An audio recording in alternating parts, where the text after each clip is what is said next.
4 years ago, she ran away from a powerful millionaire, pregnant, terrified, and completely alone. She built a quiet life from nothing. A tiny apartment. A modest job at a flower shop. A little girl who called her mama and believed the world was safe. But one cold November morning, she walked into a small Chicago café and froze. Because sitting in the corner booth, calm, wealthy, and impossibly powerful, was the man she had run from. And when his eyes lifted and landed on the little girl beside her, everything changed. If you believe love deserves a second chance and family is worth fighting for, subscribe and stay with this story. The brass bell above the cafe door chimed softly as Elena pushed it open, a cold gust of Chicago wind following her inside. Warmth wrapped around her instantly. The smell of fresh coffee, cinnamon, and baked bread filled the air. It was the kind of place that made people slow down, breathe, and forget their problems for a few minutes. But Elena didn't live a life where problems were easy to forget. "Mama, look!" Mila's small voice burst with excitement as her little hand tightened around Elena's fingers. "The one with sprinkles. Can I have it?" Her daughter's dark curls bounced as she pointed at a bright pink pastry in the display case. Elena smiled, even though exhaustion sat heavy in her bones. "After you eat something real first, sweetheart."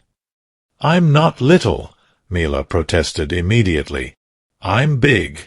Elena chuckled softly. 4 years ago, she had arrived in this city with nothing but fear, 6 weeks pregnant, and a single suitcase. Now she had a job at a neighborhood flower shop, a tiny apartment above it, and a 3-year-old who was her whole world. It wasn't wealth. It wasn't comfort. But it was safe. And safety meant everything. She scanned the cafe, searching for an empty table before her shift started. Mrs. Chen never complained when Elena was late, but Elena never wanted to take advantage of kindness. People like Mrs. Chen didn't come along often in a poor woman's life. "Mama, by the window." Mila tugged her hand and began pulling her forward. Elena followed. And then she stopped. Time didn't slow. It shattered. Because sitting at the corner booth, one hand around a coffee cup, a laptop open in front of him, was a man she had not seen in 4 years. Dante Vittorio.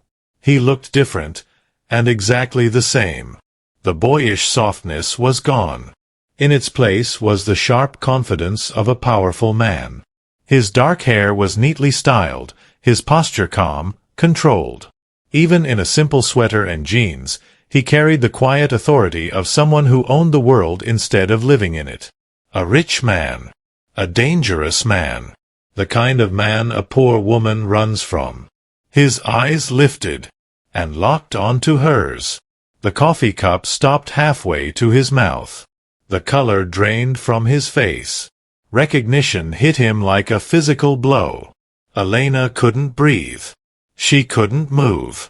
Her fingers tightened around Mila's hand without realizing it. "Mama?" Mila looked up, confused. "Why did we stop?" But Elena couldn't answer. Because Dante was already standing. And walking toward them. Slow. Controlled. Certain. 4 years ago, she had run from his world of wealth, power, and secrets. She had chosen poverty over danger. Freedom over luxury. She should run now. She should grab Mila and leave. But her legs refused to move. Dante stopped 3 feet away. Up close, he looked older. There were faint lines around his eyes. Shadows of sleepless nights. A man who carried weight no amount of money could erase. Elena. Her name left his lips like both a prayer and a wound. 4 years, he said quietly. She nodded, her voice gone. Then his eyes moved. Down. To the little girl half hidden behind her leg. Mila stepped out slowly, studying him the way children study strangers, with honest curiosity and no fear. Her dark curls framed her small face. But her eyes. Storm gray. Exactly like his. Dante's breath left him.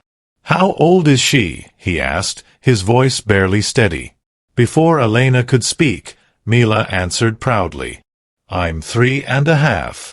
My mama says men who look like trouble usually are trouble. Are you trouble, mister? For a moment, silence hung between them. Then, despite everything, the corner of Dante's mouth twitched. Your mama sounds very smart. I know, Mila said confidently. She makes flowers and pancakes and reads me stories. She's the best. Something in Dante's expression broke. He crouched slowly, bringing himself to Mila's level, but his eyes flicked back to Elena. We need to talk, he said. Elena swallowed. I don't think that's a good idea. Before Dante could respond, Mila crossed her arms. Are you going to make my mama cry? The question hit harder than any accusation. Dante stood slowly. I never wanted to make her cry, he said quietly. Then you did a bad job, Mila replied. Because she cries when she thinks I'm sleeping. Elena's heart twisted. She grabbed Mila's hand. We should go. But Dante stepped forward, blocking her path, not aggressively, but firmly. You ran once, he said. You don't get to disappear again. Not now. Not after taking 4 years from me. His eyes moved to Mila. Not after taking her. Elena's pulse pounded. You don't understand, she whispered. Then make me understand, he said. 5 minutes. That's all I'm asking. Mila tugged Elena's sleeve nervously. Mama, I don't like this. That decided it. Elena exhaled slowly. 5 minutes, she said. In public. Outside, the cold wind cut through her thin jacket as they crossed to the small park across the street. Dante bought Mila a pastry and milk without even asking. The three of them sat on a bench. Mila happily licked pink frosting from her fingers, swinging her legs. Dante didn't look at Elena. He watched the child. For a long moment, he said nothing. Then his voice came out rough. She's mine. Not a question. A fact. Elena stared at the ground. Yes. His hands clenched. You left when you were pregnant. 6 weeks, she whispered. Silence. Then he asked the question that changed everything. Why didn't you tell me? Elena looked at him. Because now she had to say the truth she'd carried for 4 years. And it was the kind of truth that could destroy everything. I found out who you really were, she said quietly. And I couldn't raise a child in a rich man's world built on fear. Dante went very still. And when he spoke again, his voice had gone cold. What exactly do you think I am, Elena? She met his eyes, and said the word she had run from for 4 years. A man who hurts people. Dante stared at her. Then he said something that made her blood run cold. I walked away from all of it. She blinked. What? I left the business. The power. The money. Everything. His eyes locked onto hers. The day you disappeared. I gave it all up. Elena's heart stopped. Because if that was true, then the man she had run from had spent 4 years changing for her. And she had no idea what that meant for their future. And even more terrifying, she didn't know if she was ready to find out. Elena stared at him, searching his face for any sign of manipulation, any trace of the powerful man who once controlled people, money, and entire lives with a single decision. But what she saw wasn't power. It was exhaustion. And something deeper. Loss. You expect me to believe that? She asked quietly. That a man like you just walks away? Dante didn't answer immediately. His eyes drifted toward Mila, who had finished her pastry and was now watching other children at the playground nearby. I didn't walk away because I became a better man, he said finally. I walked away because you disappeared." His voice was calm, but there was weight behind every word. "I tore the city apart looking for you. Every contact, every connection, every place you could have gone. When I couldn't find you," he paused, swallowing once, "I realized something." Elena's heart beat faster. "If you were running from my world," he continued, "then the only way to find you was to leave it." The wind moved through the park, cold and sharp, but Elena barely felt it. "So I sold everything, handed over the businesses, paid off debts, cut ties. It took 6 months before I was completely out." She shook her head slowly, still struggling to understand. "And after that?" "After that," he said, "I started looking for you the right way." Elena's stomach tightened. "You found me in a random café." Dante's eyes returned to hers. "Not random." Something in his tone made her uneasy. "I've been in Chicago for 3 weeks, he said. Her breath caught. 3 weeks. "I noticed a woman buying wholesale flowers every Tuesday from the same supplier," he continued. "Living above a small shop. Taking her daughter to the park every Saturday morning." Elena's arms instinctively wrapped tighter around Mila, who had climbed back onto the bench beside her. "You've been watching us," she whispered. "Protecting you," he corrected immediately. The word landed heavier than she expected. "There are still people who remember me," he went on. "People who would see you as leverage. Staying away wouldn't protect you. It would leave you exposed." Elena opened her mouth to argue, but he leaned slightly closer. "3 days ago," he said quietly, "a man followed you home from the grocery store. He stood across the street watching your windows." Her heart skipped. She remembered that night. The strange feeling. The way she kept checking the blinds. "I thought I was imagining it," she said softly. "One of my people handled it before you ever knew he was there." Mila shifted beside her, bored with the conversation. "Mama, can I go on the swings?" Elena hesitated, fear tightening her chest. The playground was only a few steps away. "Stay where I can see you," she said. Mila ran off, her laughter cutting through the heavy air. For a moment, both adults watched her. "She's beautiful," Dante said quietly. "Strong." Elena didn't respond. After a long silence, he spoke again. "There have been 14 incidents in the last 4 years." She turned to him sharply. "What?" 14 times someone got too curious. Asked questions. Followed too closely. Every time, my people stepped in. The number hit her harder than anything else he'd said. 14. All those nights she thought she was safe. All those times she believed distance was enough. "Why?" she asked, her voice barely steady. "If you walked away, why keep protecting me?" He didn't hesitate. "Because you're mine." The words weren't possessive the way they once would have been. They were simple. Certain. "You were mine the day you smiled at me in that gallery," he continued. "Mine when you fell asleep on my shoulder that first night. Mine even when you ran." Elena shook her head, fighting the pull of his voice. "I'm not yours." His gaze didn't move. "Tell me you never think about me," he said quietly. "Tell me you never look at her and see my face. Tell me you never wondered what would have happened if you stayed." Her throat tightened. Because she couldn't say any of it.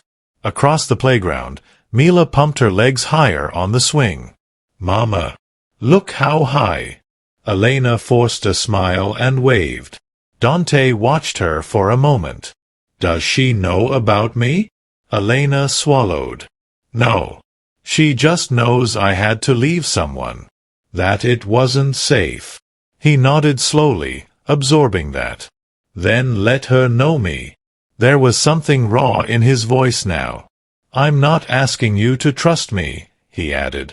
I'm asking for a chance to be her father. Elena looked down at her hands.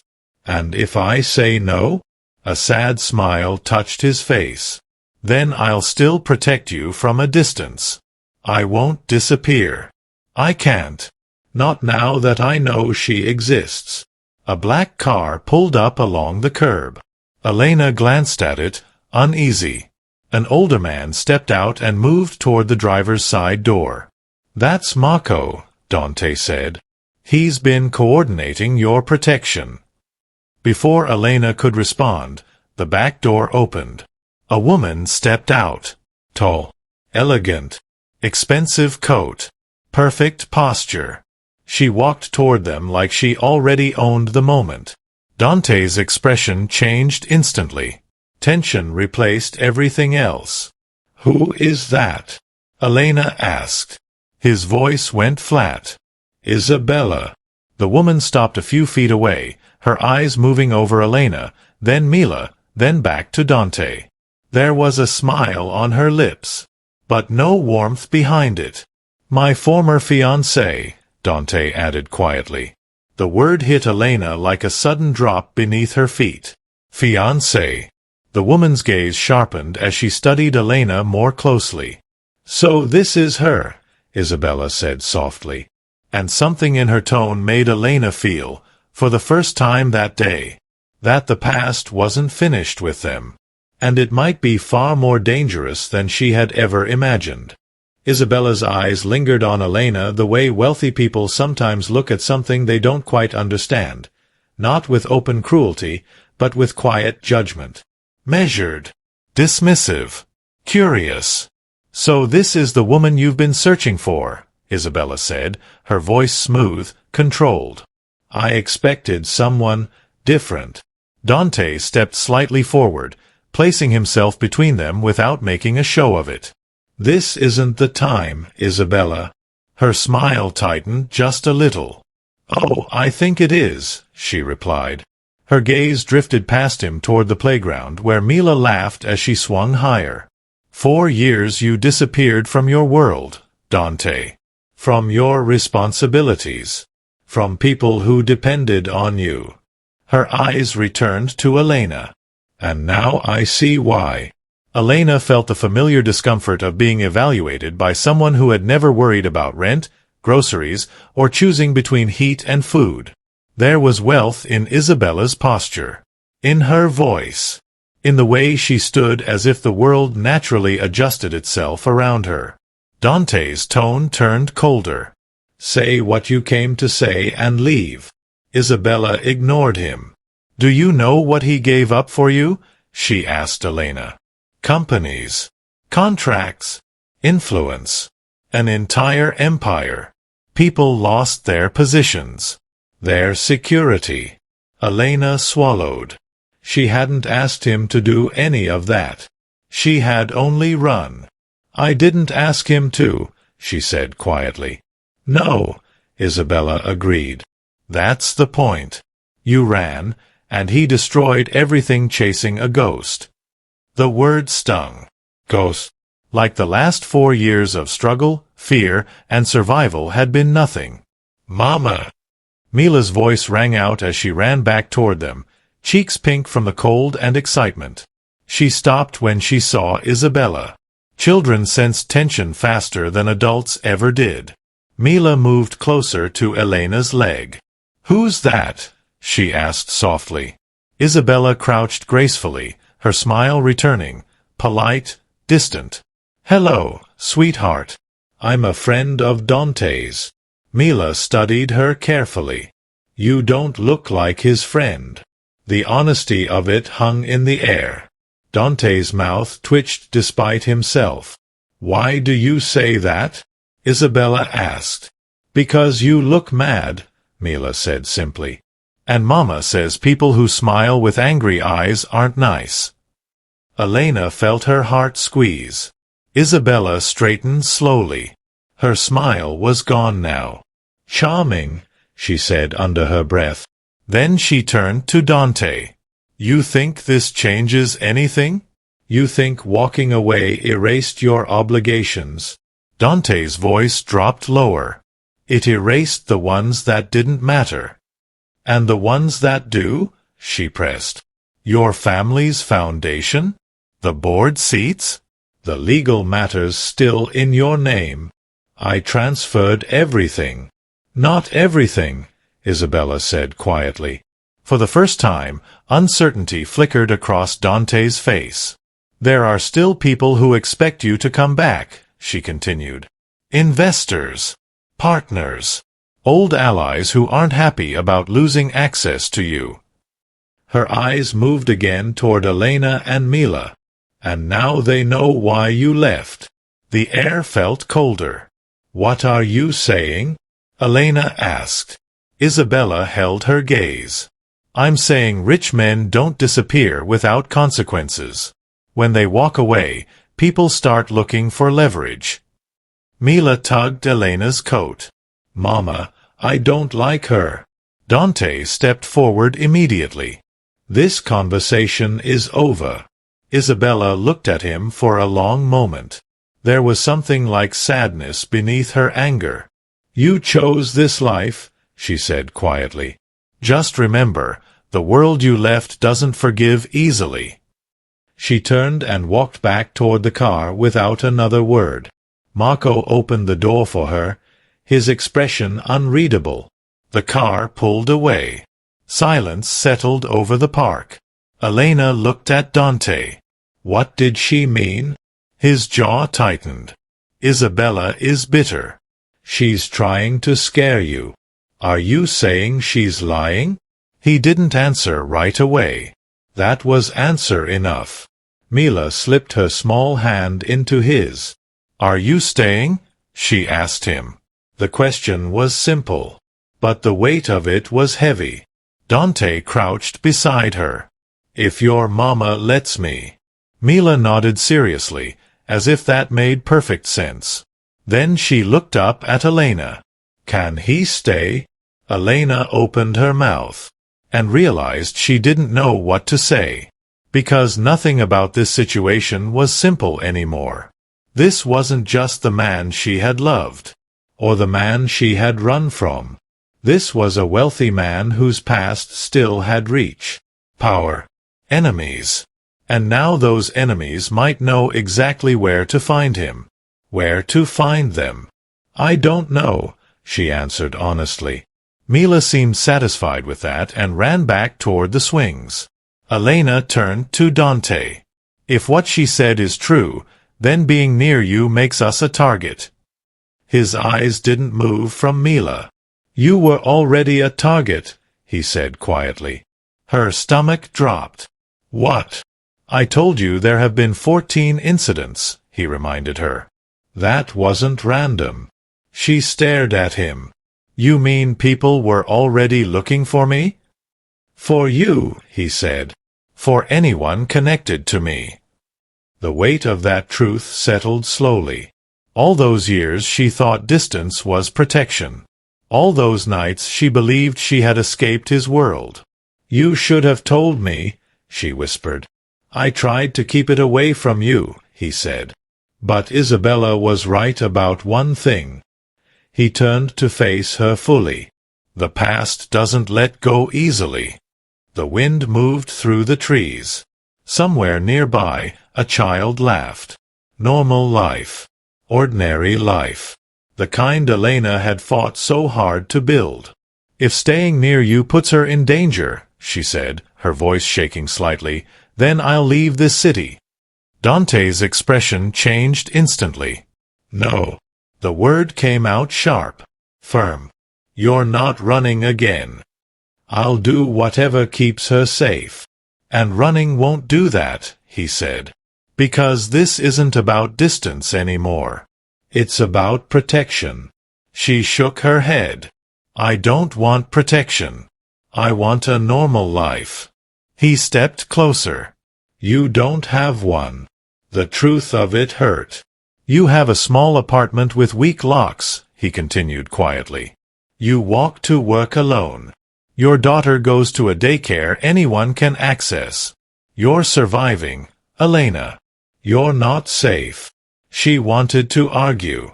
but the memory of strange shadows, unfamiliar cars, that constant feeling of being watched, wouldn't let her. "So what are you saying?" she asked. Dante held her gaze. "Come with me." Her heart stopped. "Move somewhere secure. Let me protect both of you the right way." She stared at him. The rich man offering security. The poor woman who had spent 4 years proving she didn't need him. And yet, across the playground, Mila stumbled slightly as she jumped off the swing. Dante moved instinctively. He was beside the child in seconds, steadying her before she even had time to cry. Mila looked up at him, surprised.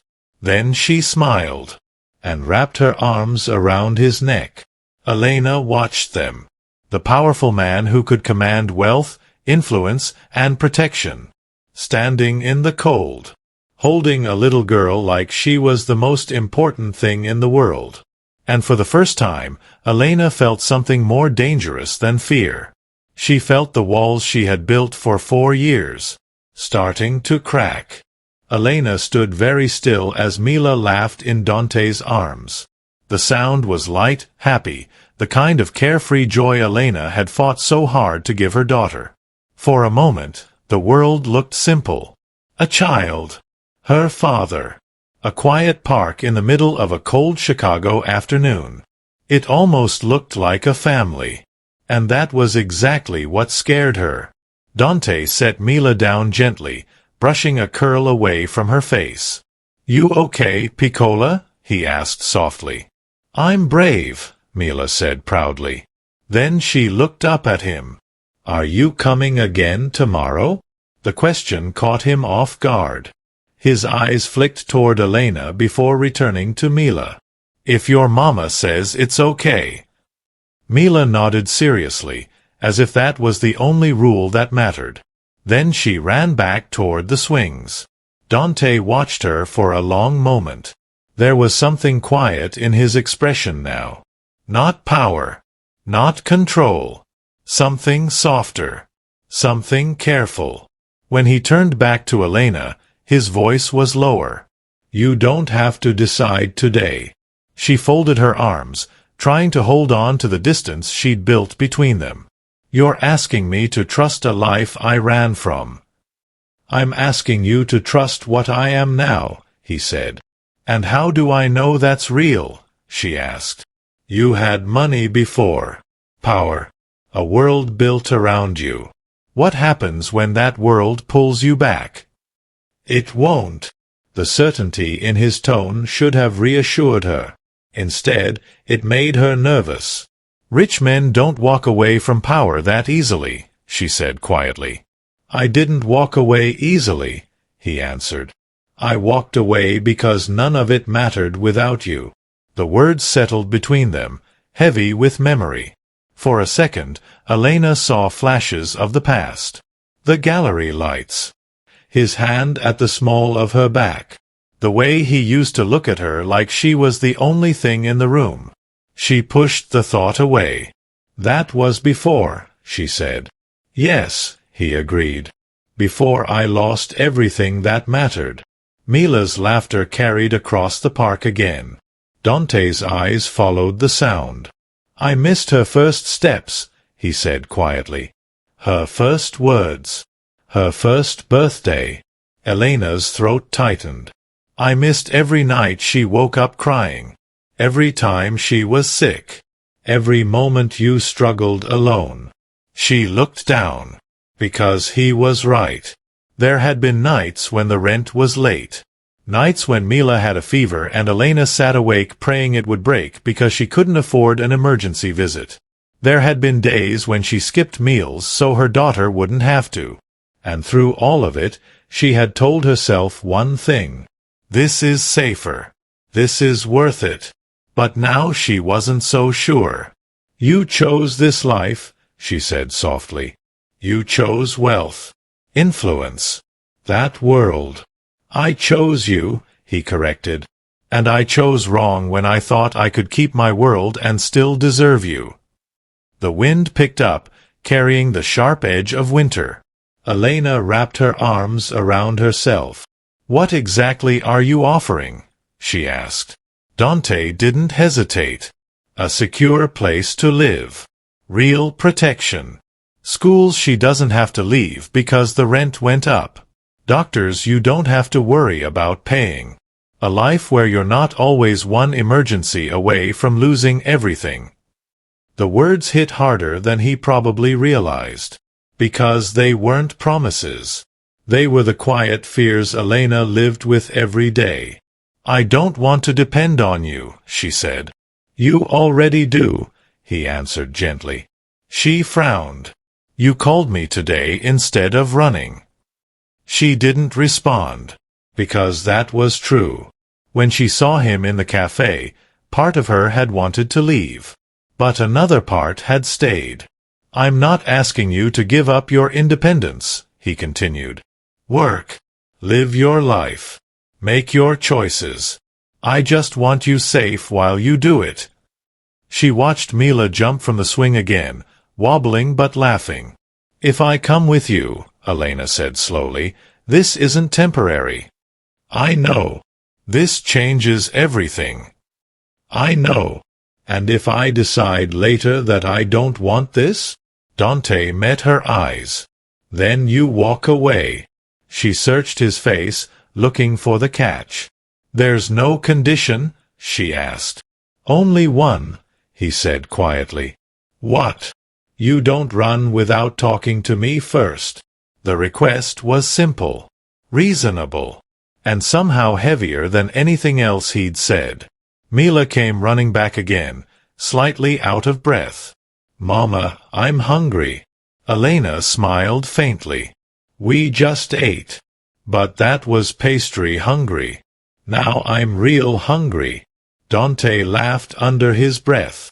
"I know a place nearby," he said. "Best soup in the city." Mila's eyes lit up. "Can we go?" She looked between them like the decision had already been made. Elena hesitated. This was how it started. Small steps. Small moments. The space between their lives slowly disappearing. "Just lunch," Dante added quietly. She looked at Mila, then back at him. "Just lunch," she agreed. The restaurant was warm and simple, the kind of place where people stayed longer than they planned. Mila talked the entire time. About her daycare. Her favorite color. How she didn't like naps but liked snacks. How her mama made the best pancakes in the world. Dante listened to every word like it mattered. Like nothing else existed. Elena watched him carefully. There was no phone in his hand. No distracted nods. No impatience. Just a man memorizing his child. When Mila finished eating, she leaned against his arm without thinking. The gesture was small, natural, and something in Dante's expression broke a little. He looked at Elena across the table. "I don't want to miss anything else." The words were quiet, honest. Elena didn't know what to say. Because for the first time since the café, she wasn't thinking about his past. She was thinking about their future. Outside, evening was already settling in. As they stepped onto the sidewalk, Dante's phone buzzed. He glanced at it, and the warmth left his face. "What is it?" Elena asked immediately. He didn't answer right away. His eyes scanned the street. Then he looked at her.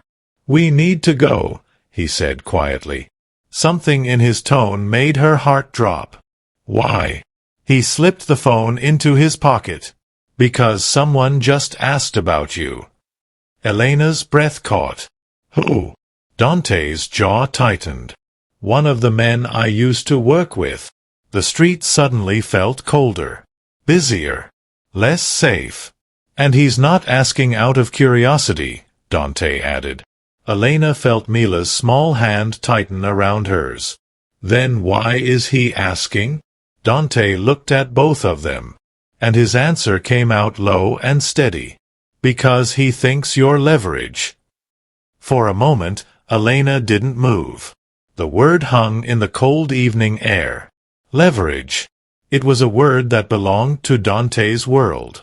A word about pressure, control, and people being used like pieces on a board.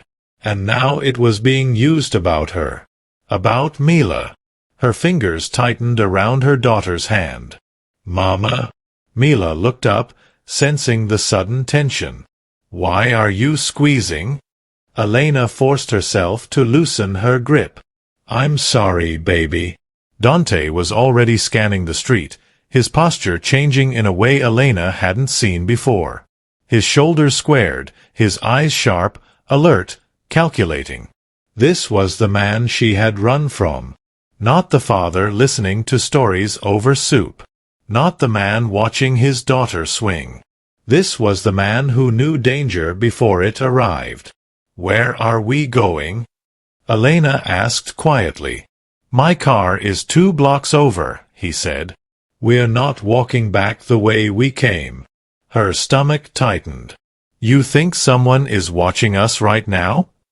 "I don't assume," he said calmly. "I prepare." He reached for Mila's free hand. "Stay between us, okay, Piccola?" Mila nodded, suddenly serious.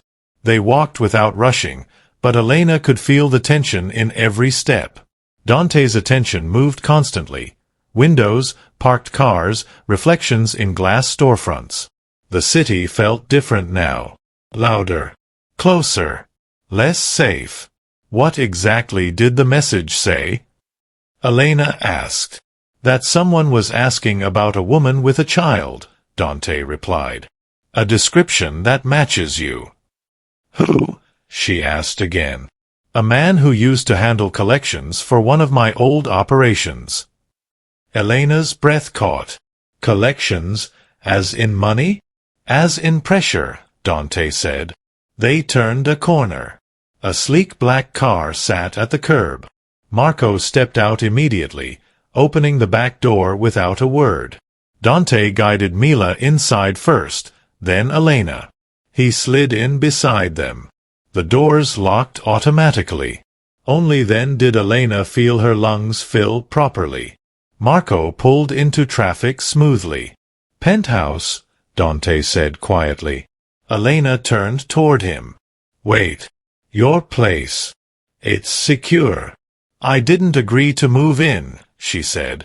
"I know," he answered. "This is temporary." The word should have reassured her. Instead, it felt like the edge of a decision she wasn't ready to make. Mila leaned against Dante's side, already relaxed again. "Your car is nice," she said. He smiled faintly. "You can sit in the front next time if your mama says it's okay." "Okay," Mila said, as if that settled something important. Elena watched them, her chest tight. 4 years. 4 years of doing everything alone. And now, in a single day, Mila was already leaning toward him like he belonged there. The building they arrived at was quiet and elegant, the kind of place Elena usually walked past without looking up. Inside, security greeted Dante by name. No questions. No hesitation. The elevator opened directly into a private hallway. Mila's eyes widened. "This is your house?" "Part of it," Dante said. The doors opened. And Elena stopped. Floor-to-ceiling windows overlooked the entire city. Soft lighting. Clean lines. Furniture that looked expensive without trying to be. It was the opposite of her life above the flower shop. Warm. Quiet. Safe. And painfully far from everything she had built on her own. "You can stay in the guest suite," Dante said. "There's a separate bedroom for Mila." "I don't need separate rooms," Elena said automatically. "You'll want one tonight," he answered gently. Something in his tone made her uneasy. "Why?" "Because once people start asking questions," he said, "they usually don't stop." Mila was already wandering toward the windows. "Look, Mama. We're so high." Elena moved quickly, pulling her back. "Careful." Dante watched the instinctive movement. "You won't have to worry about windows here," he said. "Security glass. Controlled access. Cameras on every level." Elena turned to him. "This feels like a fortress." "It is." She stared at him. "I didn't want this life." "You didn't choose it," he said quietly. "But it chose you the day you fell in love with me." The words weren't proud. They were heavy. Regretful. Mila climbed onto the couch, already making herself comfortable. "I like it here," she announced. Elena sat beside her, brushing a curl away from her face. "Baby, this might just be for tonight." "Okay," Mila said easily. "But Dante can stay too."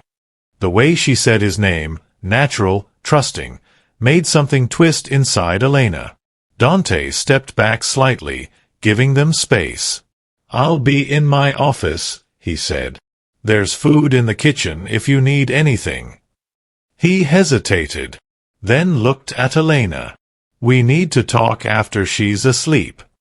She nodded, because there were too many things not being said. Too many fears rising under the surface. That night, after Mila finally fell asleep in the soft bed of the guest room, Elena stood by the window, staring out at the city lights. Dante entered quietly. For a moment, neither of them spoke. Then Elena turned. "This is because of your past," she said. "Yes. And it's not over." "No." She crossed her arms. "If I stay here, if I let you protect us, then Mila becomes part of your world." Dante held her gaze. "She already is." The truth of it hit hard. Elena looked toward the hallway where her daughter slept. "I spent 4 years keeping her away from all of this." "I know. And now it's coming to her anyway." Dante stepped closer, his voice low. "That's why you shouldn't face it alone." She looked up at him. "And if this gets worse?" "It might," he said honestly. Her heart pounded. "And if someone actually tries to take her?" Dante didn't hesitate. "Then they'll have to go through me first." The certainty in his voice was absolute, protective, dangerous, and strangely comforting. Elena closed her eyes for a moment, because the truth she didn't want to admit was becoming impossible to ignore. Her poor life had given Mila love, but Dante's world could give her safety. When she opened her eyes again, her voice was quiet. "How long do you think this threat will last?" Dante didn't answer right away. His silence said more than words, and when he finally spoke, his voice was calm. "Long enough that you need to decide whether you're visiting here." He paused. "Or whether this is where you live now." Elena didn't answer right away. She stood there, the city lights reflecting in the glass behind her, feeling the weight of his words settle deep in her chest. Visiting. Or living. There was no middle ground in what he was offering. No safe distance. No temporary comfort. If she stayed, she would be stepping back into his world. If she left, she would be walking back into a life that suddenly felt fragile. "I just got a stable," she said quietly. "A job. A routine. A place that's ours." Dante didn't move closer this time. He gave her space, the way someone does when they know the truth already hurts. "I'm not asking you to give up your independence," he said. "You can keep your job. Your routine. I'm asking you to change where you sleep." "Where she sleeps." Elena shook her head slowly. "You don't understand. That apartment. It's not much, but I built it myself. Every piece of furniture. Every bill paid. Every night we made it through." Her voice tightened. "That place is proof that I didn't need your money." Dante's expression softened. "I know," he said quietly. "And I'm proud of you for that." The words surprised her. There was no pride in his tone about what he could provide. No hint of superiority. Just quiet respect. But strength doesn't mean you have to do everything alone, he continued. It just means you survived long enough to choose something better when it's offered. Elena looked toward the hallway again. Mila was sleeping peacefully, unaware that her entire future was being decided in the next few minutes. What if this is temporary? Elena asked. What if the threat passes and I want to go back? Then you go back, Dante said immediately. No arguments? None. She studied him carefully. And if I decide I don't want you in our lives after that? That question lingered between them. Dante held her gaze for a long moment. I'll still protect her, he said finally. But I won't force you to stay with me. There was pain in the words, even though his voice stayed calm. Because for a man who once controlled everything, this was surrender. Choice. Her choice. Elena exhaled slowly. I need time. You have it. Silence filled the room again. After a moment, Dante turned toward the door. I'll have someone bring your things from the apartment tomorrow, he said. Her head snapped up. No. He paused. I'm not moving in yet, she said firmly. Tonight is temporary. Tomorrow I go back and think. He studied her face, then nodded. Okay. There was no argument. No pressure. And somehow that made the decision feel heavier. The next morning, sunlight filled the penthouse, soft and golden. Elena woke to the sound of laughter. For a second, she forgot where she was. Then she heard Mila's voice again. Higher. Higher. Elena rushed down the hallway. The living room doors were open to a private terrace. Dante stood outside, pushing Mila gently on a small swing that had been installed at one corner. When had that been added? Mila's laughter echoed into the room. Look, Mama. I'm flying. Dante stepped back as Elena came outside. I had it brought up early this morning, he said quietly. I thought she'd like it. Elena looked at the swing, then at him. You planned this overnight? I had the space, he said simply. Mila jumped down and ran to Elena. Can we stay here today? Please. I like it here. Elena knelt, brushing her hair back. We'll see, baby. Mila nodded, satisfied, and ran back to Dante. Elena watched them together. The easy way he matched Mila's energy. The patience in his movements. The way he stayed close without overwhelming her. This wasn't a man trying to impress a child. This was a man learning his daughter. And Mila was learning him back. Later that morning, as they prepared to leave, Marco approached Dante quietly near the entrance. Elena didn't mean to listen. But she heard enough. Confirmed the contact, Marco said under his breath. 2 men asking questions. Same description as yesterday. Dante's jaw tightened. Where? Near the flower shop. Elena froze. Her safe place. Her small, hard-earned world. Keep someone there, Dante said quietly. No visible presence. I don't want to scare her. Marco nodded and stepped away. Elena walked toward Dante slowly. You were going to let me go back there without telling me? His expression didn't change. I was going to put protection in place. That's not the same thing, she said. It's the safest option that still gives you your independence. Her heart pounded. Independence doesn't mean much if someone's watching us. No, he agreed. It doesn't. Mila came running over, holding Dante's hand.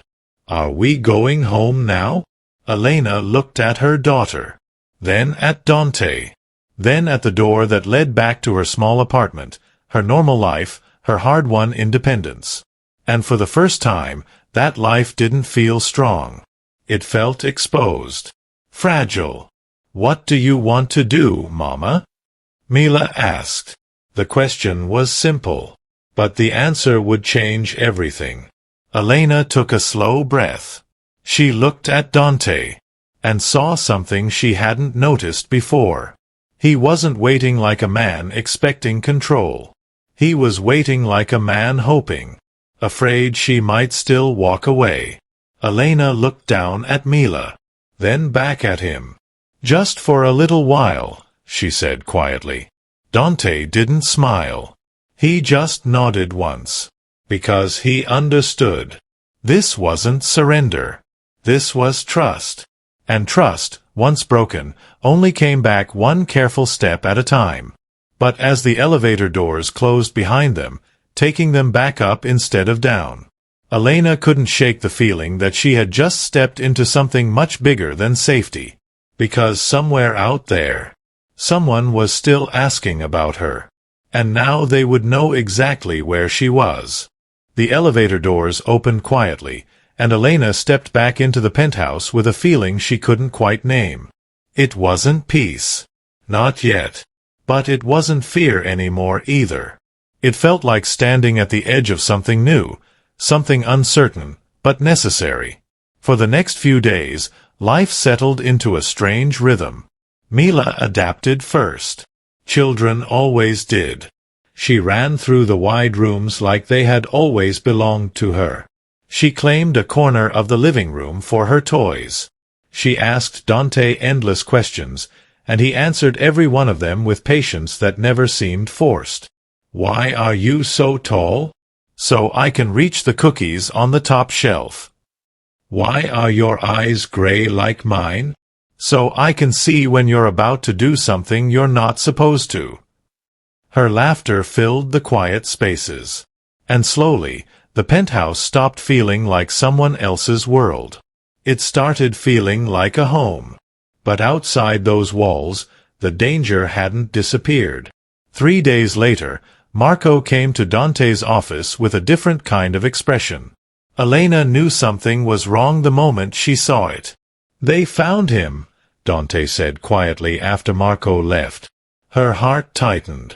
The man asking about us? Dante nodded. He wasn't acting alone. The air felt heavier. What does that mean? She asked. It means someone from my past believed you and Mila could be used to pull me back, he said. Pressure. Leverage. Elena's hands went cold. Are they still looking? Dante stepped closer. No. The calm certainty in his voice made her look up. What happened? I handled it, he said. She searched his face. Not for violence. Not for anger. For truth. They won't come near you again, he added quietly. Not because they're afraid of me, but because I made it clear that my life is different now. That anyone who comes near my family isn't touching power anymore. Elena frowned slightly. What do you mean? Dante held her gaze. I didn't threaten them, he said. I cut every remaining connection I had to that world. The last contracts. The last influence. The last reason anyone would try to use you to reach me. Her breath caught. You gave up everything again? I didn't need it, he said simply. Not if it meant you and Mila would never be dragged into it. That was the moment Elena understood. This wasn't a rich man protecting what belonged to him. This was a man letting go of power. For love. Weeks passed. The tension outside faded. The quiet watchers disappeared. The phone calls stopped. And for the first time since that morning in the café, life began to feel normal again. Real. One evening, as the sun set over the city, Elena stood on the terrace watching Mila run toward Dante with a drawing in her hands. It's us, she announced proudly. Dante crouched beside her. The picture showed 3 stick figures holding hands. 1 small, 2 tall. Above them, a house. Mila pointed. That's our home. Dante looked up at Elena. There was something in his eyes she hadn't seen before. Not fear. Not regret. Peace. That night, after Mila fell asleep, Elena found Dante standing by the window. "I heard from Mrs. Chen today," she said. He turned. "What did she say?" "She asked if I was coming back to the apartment." "And what did you tell her?" Elena walked closer. "I told her I already found where I belong." Dante didn't speak. For a moment, neither of them moved. Then Elena said the words she had carried for 4 years. "I ran because I was afraid your world would take you away from us." He stepped closer. "And now?" She looked at him. "You walked away from that world, to stay." His voice was quiet. "I was always yours, Elena. I just didn't know how to prove it." She reached for his hand. "You did. Not with money. Not with power." Her voice softened. "You proved it by choosing us when you didn't have to." His fingers tightened around hers. "I'm still afraid sometimes," she admitted. "That's okay," he said. "So am I." She smiled faintly. "But I have faith now." "In what?" "In the man you became." He pulled her into a quiet embrace. And for the first time, there was no fear behind it. No past standing between them. Just warmth. Just home. Months later, the flower shop still had Elena's name on the door. She kept her job. She kept her independence. But every evening, she came back to a place where Mila ran into her arms, and a man who waited not as a protector, but as a partner. Because in the end, wealth hadn't saved them. Pride hadn't saved them. What saved them was sacrifice, choice, and a love strong enough to walk away from power and walk toward family. The truth Elena learned was simple. Safety isn't about money. Home isn't about walls. And the richest life isn't the one with the most power. It's the one where someone chooses you, again and again, every single day. If this story touched your heart, please subscribe and tell us in the comments which region you're watching from.